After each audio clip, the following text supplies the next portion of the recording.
Okay, I think we should be live.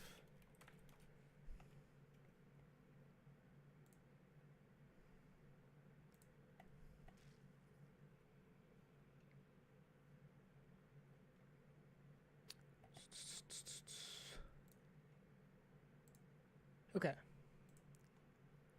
Let's just check my sound here.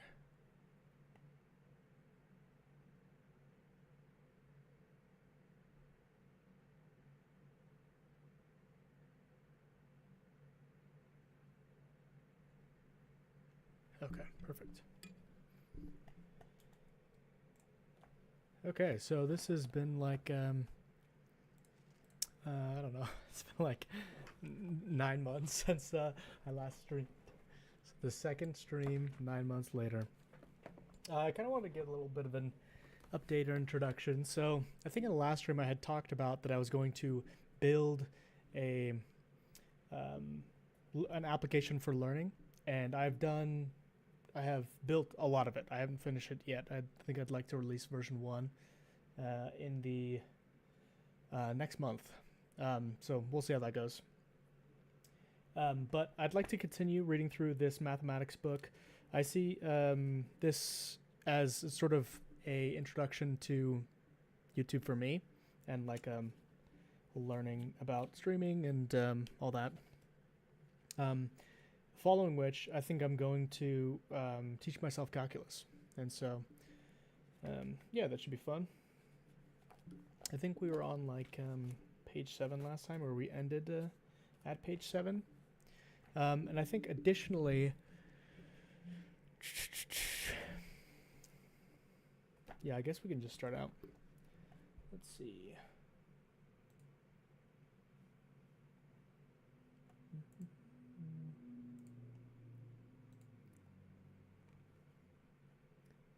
Okay. I'm going to try this.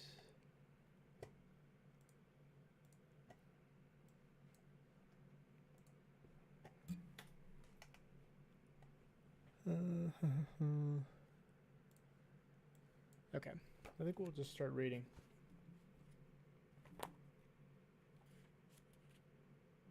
Perfect. So we are on a very short introduction, page 8.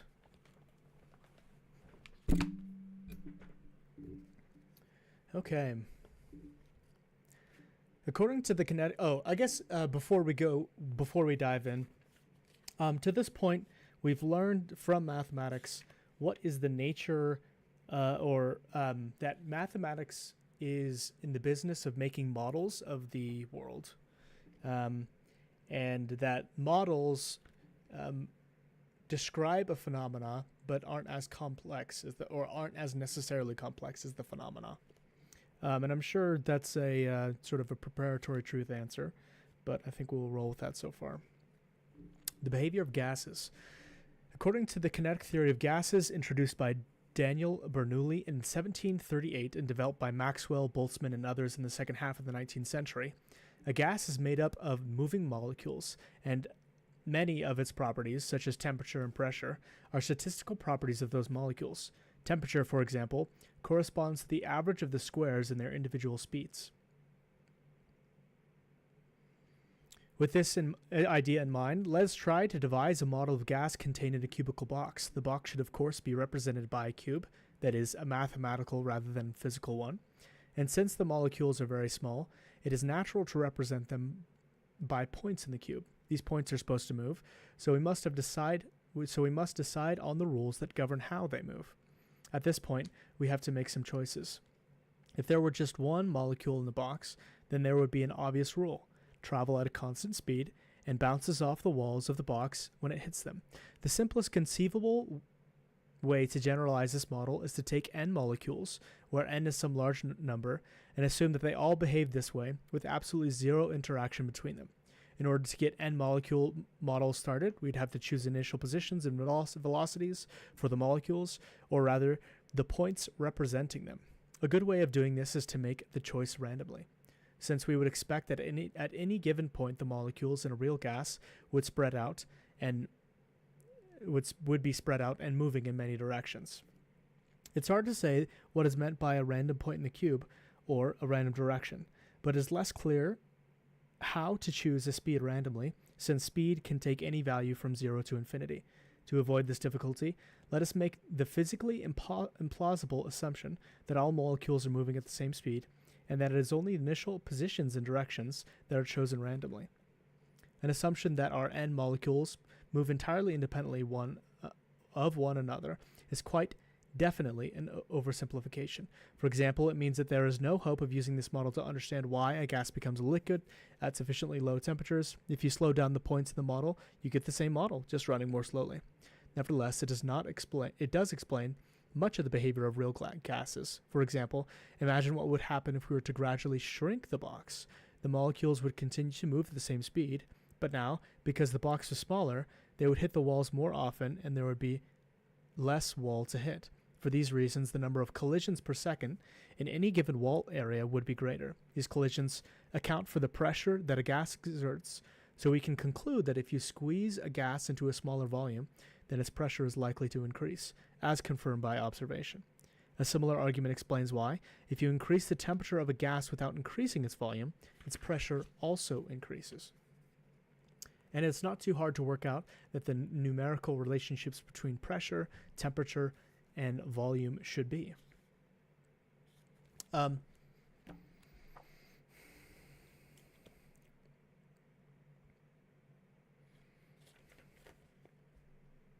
it looks like they just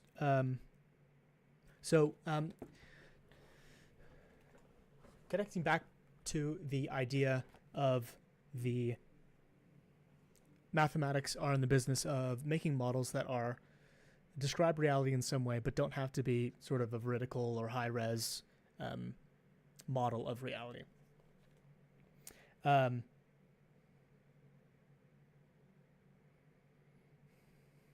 this way, this model, where they are viewing each of the particles of the air as these dots, and they each have their velocity and are moving at a constant rate. And they don't collide with each other, but they do collide with walls. So from this model, they're able to derive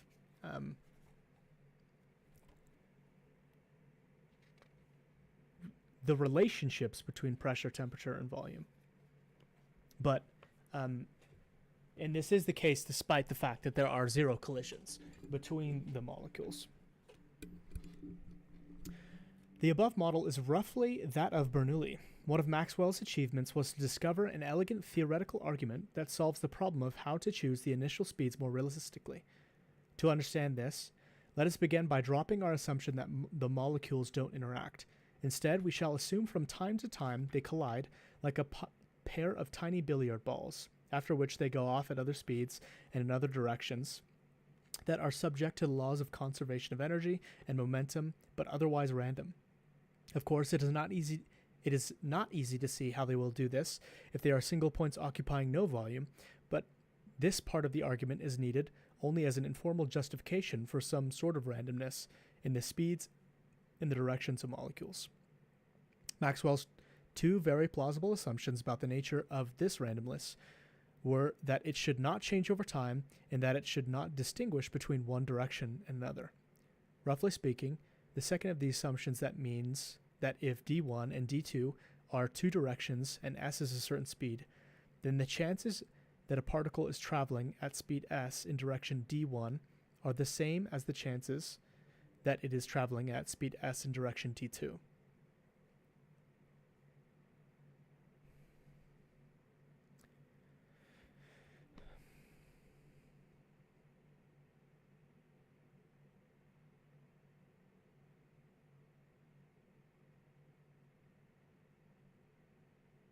Okay, so now we're adjusting it such that we're making an assumption that they do collide like billiard balls, and then we also make a couple of additional assumptions besides this.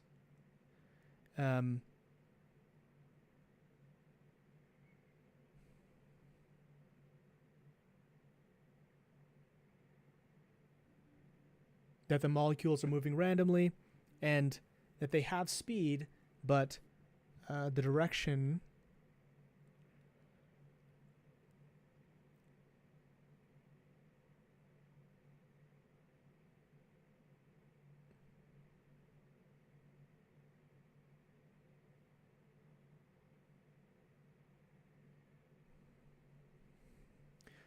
or so two assumptions are made that they're moving in some sort of random fashion. Or I guess we have that they interact now as billiard balls do. That they're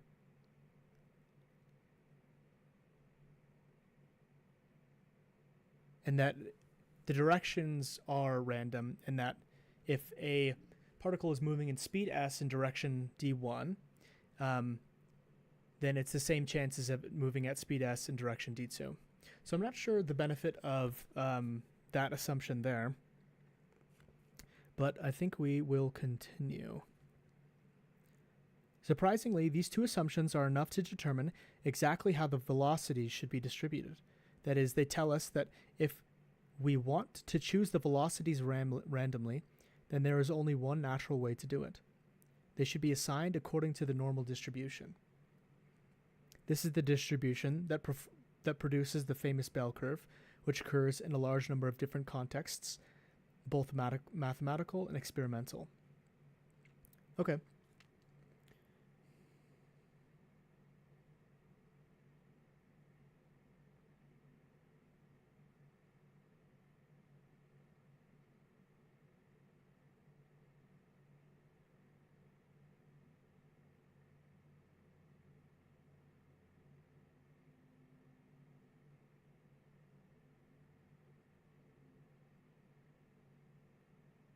Okay, I think this is a trust me bro portion here, because if the speeds were in fact just random, so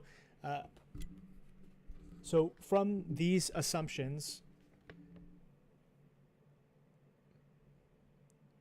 one being that the air molecules now interact as billiard balls, and then the fact that the assumption that we aren't going to be caring about the direction of them, and then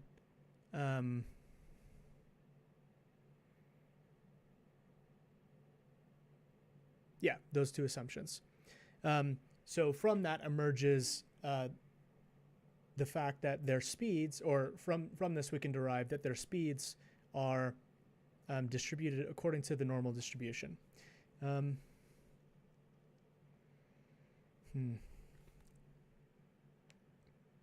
Yeah, it doesn't make... I don't feel like we can entirely derive that. Obviously, they're saying that, so I think this is a sort of trust me bro thing, because if the speeds were just random, right, and didn't have any sort of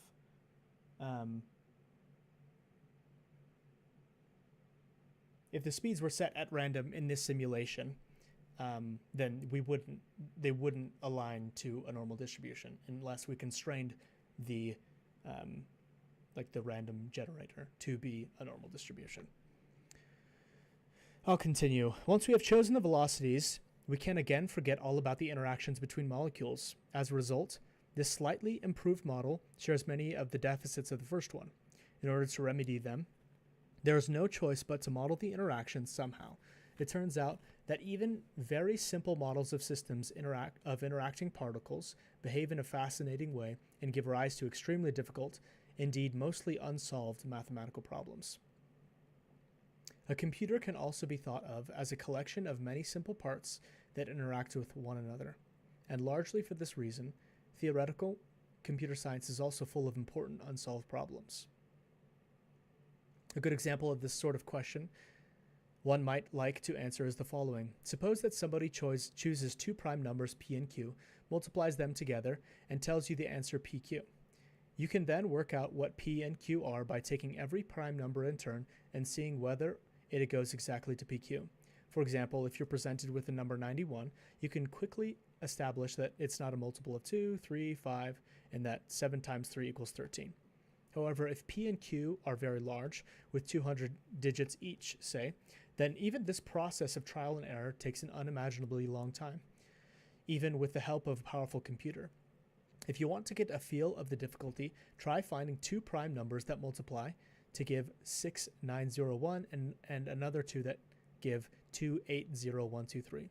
On the other hand, it's not inconceivable that there is a much cleverer way to approach the problem, one that might be used as the basis for a computer program that it does not take too long to run. If such a method could be found, it would allow one to break the codes on which most modern security systems are based on the internet and elsewhere, since the difficulty of deciphering these codes depends on the difficulty of factorizing these large numbers. It would therefore be reassuring if there were some way of showing a quick, efficient procedure for calculating P and Q from their product PQ does not exist. Unfortunately, while computers continually surprise us with what they can be used for, almost nothing can be known about what they cannot do. Okay.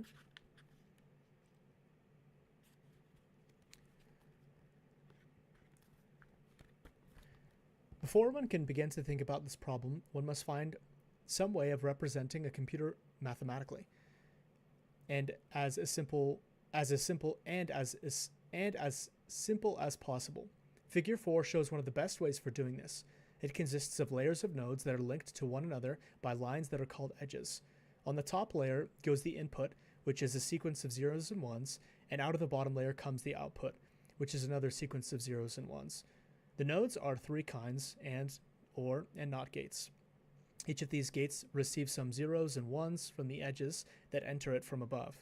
Depending on what it receives, it then sends out zeros or ones itself, according to the following simple rules.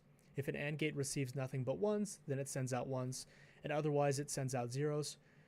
If an OR gate receives nothing but zeros, then it sends out zeros, and otherwise it sends out ones. Only one edge is allowed to enter a NOT gate from above, and it sends out ones if it receives a zero, and zeros if it receives a one. An array of gates linked by edges is called a circuit, and what I have described is the circuit model of computation. The reason computation is an appropriate word is that a circuit could be thought of as taking one sequence of zeros and ones and transforming it into another, according to some predetermined rules, which may, if the circuit is large, be very complicated. This is also what computers do, although they translate these sequences out of and into formats that we can understand, such as high-level programming languages, windows, icons, and so on. It turns out to be a fairly simple way from a theoretical point of view. It would be a nightmare to do in practice of converting any computer program into a circuit that transforms 0-1 sequences according to exactly the same rules. Moreover, important characteristics of computer programs have their counterparts in the resulting circuits. In particular, the number of nodes in a circuit corresponds to the length of time the computer takes to run. Therefore, if one can show that a certain way of transforming 0-1 sequences needs a very large circuit, then one has also shown that it needs a computer program that runs for a very long time. The advantage of using the circuit model over analyzing computers directly is that, from a mathematical point of view, circuits are simpler, more natural, and easier to think about. A small modification to the circuit model leads to a useful model of the brain. Now, instead of zeros and ones, one has signals of varying strengths that can be represented as numbers between 0 and 1. The gates, which correspond to neurons or brain cells, are also different, but they still behave in a very simple way. Each one receives some signals from other gates. If the total strength of these signals, that is, the sum of all the corresponding numbers, is large enough, then the gate sends out its own signal of certain strengths. Otherwise, it does not. This corresponds to the decision of a neuron whether or not to fire. Okay, so I have a background in software engineering, so the computer model wasn't very surprising. And as I go back, there's nothing that jumps out to me as being, or as having need to write it down or add it to my, to write it down or add it to my system for remembering things. Presently, I use Anki. So maybe that as I go into the future, that I pick books that are more, maybe more dense. But as I'm going through, I'm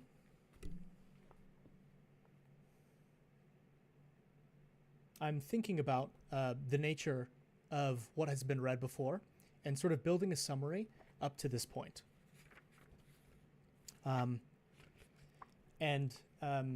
as I think I talked about in the previous video or the previous live stream months ago, as you increase good amounts, or as you increase cognitive load, which is the sort of mental effort required in taking, or in, let's see, mental effort required in encoding or taking information and encoding it into schemas, which are structures of the mind. Let's see if I got that right. So that is another excellent approach, is to question yourself. Okay, so I'm going to switch to my screen share and change my window capture to be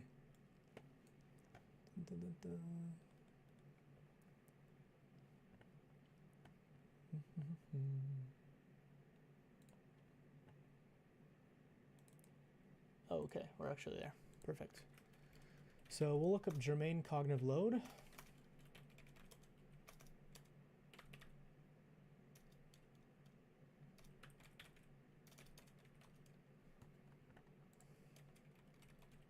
Okay. Yeah, the effort needed to use memory and intelligence to process information into schemas.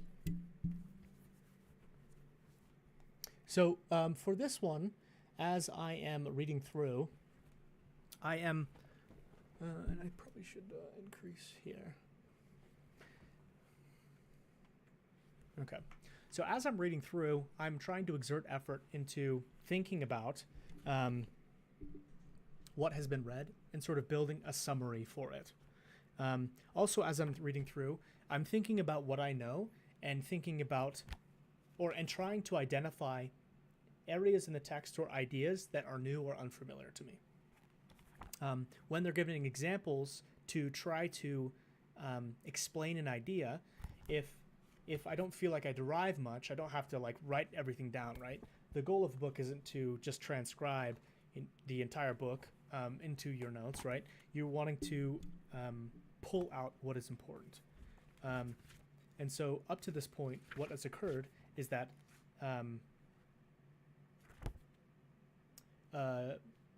Timothy Gowers, or Gowers, I don't know how you pronounce that, is trying to help the reader or me understand the nature of mathematical models. As of now, he's given the model of the he's given the two-dimensional model of gas, and he's also given the model of the primitive computer program. And so what he's done so far, he's trying to give this model and make it approachable to someone who doesn't have, a background in mathematics. Okay, so I think I'll continue. It may seem hard to believe that this model could capture the full complexity of the brain. However, that is partly because I have said nothing about how many gates there should be or how they should be arranged. The typical human brain contains about 100 billion neurons arranged in a very complicated way, and in the present state of knowledge about the brain, it is not possible to say that much more, or to say all about that much more, or at least in fine detail. Nevertheless, the model provides a useful theoretical framework for thinking about how the brain might work, and it has allowed people to simulate certain sorts of brain-like behavior. Okay, and now we have a new section here, coloring maps and drawing up timetables. And so, oh, this is not going to autofocus. So as part of this one, another way to increase your cognitive load is to think about what the author might be referring to or what the section might be about. So I'm just going to look ahead a bit and see what else. Well, I guess we're close to chapter 2, the end of chapter 2, or the end of chapter 1 here. Okay, so I see here, this is a picture of a graph, which is a concept within computer science where you have vertices and edges, and vertices are sort of nodes, and edges are which connect, or those things that connect vertices together. So we have a graph here that has some nodes and vertices. And so the subheading or the heading of this next section, is coloring maps and drawing up timetables. So because I know about graphs, when he's talking about timetables here, timetables can be represented as a group, or in a graph, or can be represented as a graph. So if I think of a train station, trains are going from one place to another, and each vertice can be thought of as a train station, and each edge can be thought of as a connection between two train stations. And so you could have a problem that incorporates graphs and like the timing of trains, or that implements a graph and a train schedule. So that's one thought I have here. For coloring maps, I honestly have no clue. And then the last heading of the first chapter is various meanings of the word abstract. And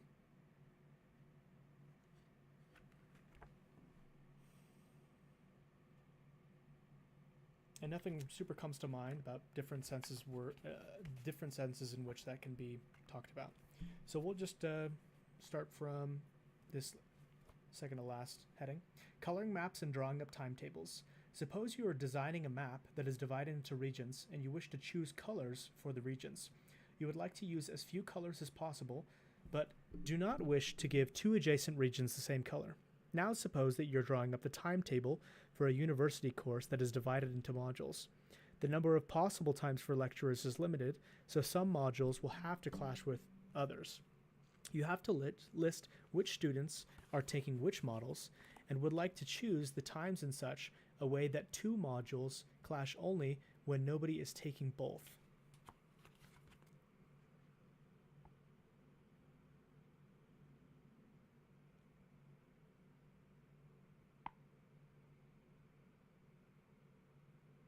Okay, so so for the students is interesting. So typically you have a school schedule and then students sign up for the school schedule. But here we just have students and modules, and then we're going to be developing a school schedule such that two modules only clash when there's nobody taking both. So interesting.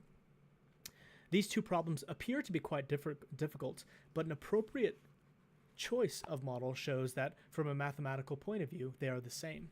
In both cases, there are some objects, countries, and modules, to which something must be assigned, colors and times. Some pairs of objects are incompatible, neighboring countries, modules that must not clash, in the sense they are not allowed to receive the same assignment. In neither problem do we really care about the objects or what is being assigned to them. So we may as well just represent them as points. To show which pairs of points are incompatible, we can link them with lines. A collection of points, some of which are joined by lines, is a mathematical structure known as a graph. Figure 5 gives a simple example. It is customary to call points in the graph vertices and lines edges. Once we have represented the problem in this way, our task in both cases is to divide the vertices into a small number of groups in such a way that no group contains vertices linked by an edge. Two vertices linked by an edge.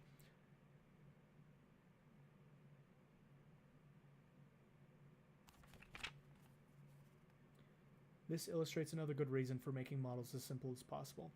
If you're lucky, the same model can be used to study many different phenomena at once.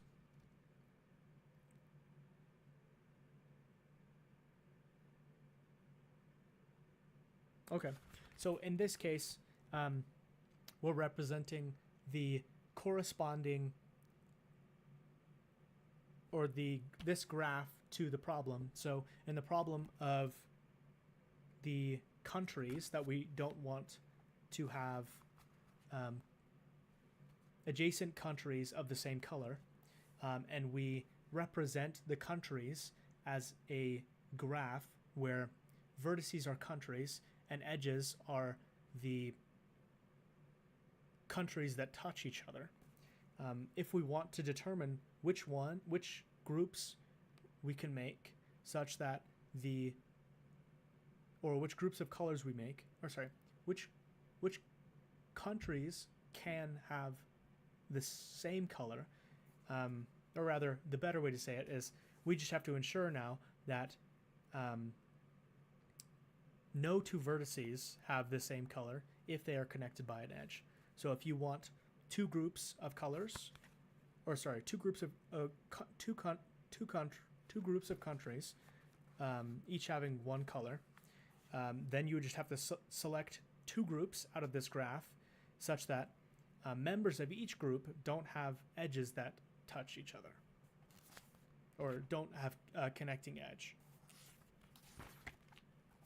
Okay. Various meanings of the word abstract.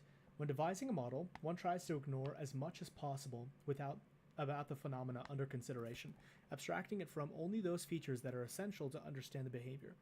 In the examples I've discussed, stones were reduced to single points, the entire population of a country to one number, the brain to a network of gates obeying very simple mathematical rules, and the interactions between molecules to nothing at all.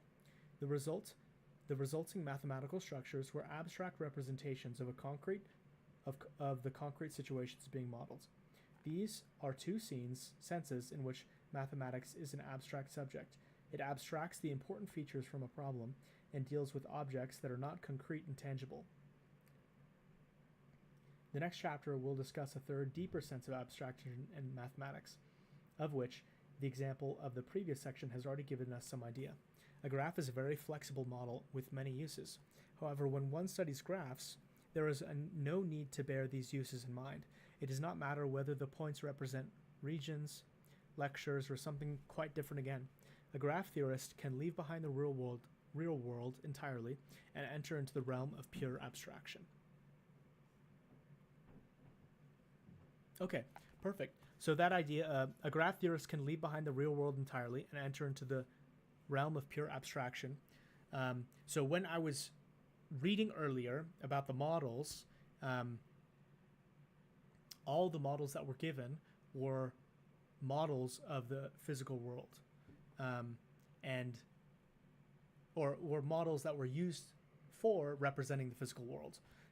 But they describe here that it is the case that as a mathematician, you can just interact with the model. And I assume this is what pure mathematics would be. Mathematics. Okay, yep, that's pure mathematics. Okay. Or, yeah. Okay, perfect. So I think from this chapter, I've learned about a bit about how I'd like things to progress forward.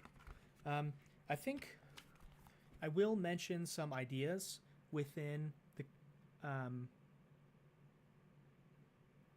like learning and educational psychology, and also I'm going to focus on obviously my own learning here, because we aren't taught much about how to learn. It's really only done. And so, yeah. Let's see. Yeah, so that's, and then aside from the learning about how I'd like to go about doing this, I do enjoy, or it was good to know about the models and how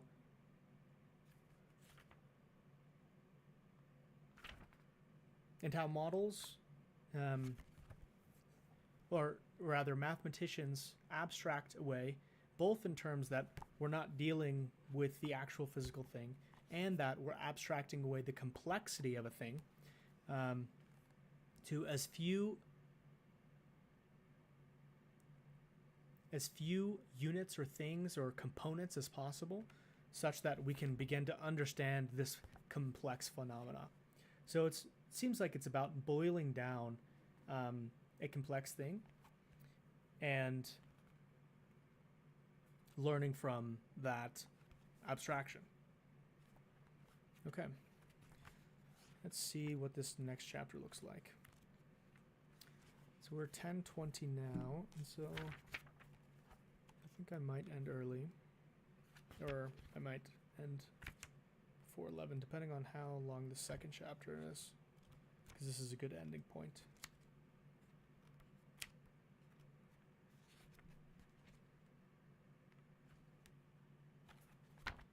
Okay, so this next chapter has like 40 pages, so it's unlikely if I'm reading and like, you know, going through that we'd have enough time here. And so with things going forward, I've decided that I'll be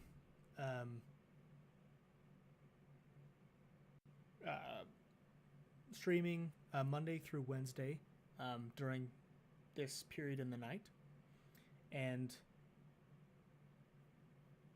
then I might stream more over the weekend, depending on the week. Every other week I'm out of town, so, or once a month I'm out of town, but I have things that occur over the weekend, so. And then additionally, you should see rapid progress in how this goes about, because I'm going to be working a lot on figuring out the best presentation for this, as well as just getting better generally. So sweet. I will be back tomorrow. Adios. Let's see if I can stop the stream.